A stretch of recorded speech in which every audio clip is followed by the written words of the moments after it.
লাকসামের আজকরায় ধানের শীষের পক্ষে শ্রমিক দলের বিশাল র্যালি। ত্রয়োদশ জাতীয় সংসদ নির্বাচনকে সামনে রেখে কুমিল্লা ৯ লাকসাম মনোহরগঞ্জ আসনে বিএনপি মনোনীত প্রার্থী আবুল কালাম এর পক্ষে লাকসাম উপজেলার আজকরা ইউনিয়নে ব্যাপক নির্বাচনী প্রচারণা চালিয়েছে বাংলাদেশ জাতীয়তাবাদী শ্রমিক দল।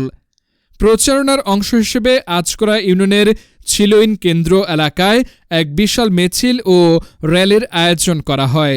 আজকরা ইউনিয়ন শ্রমিক দলের উদ্যোগে আয়োজিত এই র্যালির নেতৃত্ব দেন শ্রমিক দলের সভাপতি শাহাব উদ্দিন। এতে কয়েক শতাধিক শ্রমজীবী মানুষ অংশগ্রহণ করেন। র্যালিটি আজকরা ইউনিয়নের বড়বাম এলাকা থেকে শুরু হয়ে ছিলইন গ্রাম প্রদক্ষিণ করে বিএনপি প্রার্থী আবুল কালামের নির্বাচনের জনসভাস্থলে গিয়ে শেষ হয়। র্যালি চলাকালে শ্রমিক দলের নেতারা বলেন, কুমিল্লা ৯ আসনে বিএনপির কোনো বিকল্প নেই।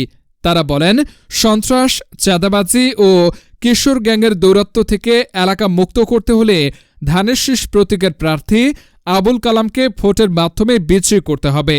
আবুল কালাম নির্বাচিত হলে কুমিল্লার ৯ আসন সন্ত্রাসমুক্ত হবে এবং সাধারণ মানুষ একজন শিক্ষিত, যোগ্য ও জনবান্ধব জনপ্রতিনিধি পাবে।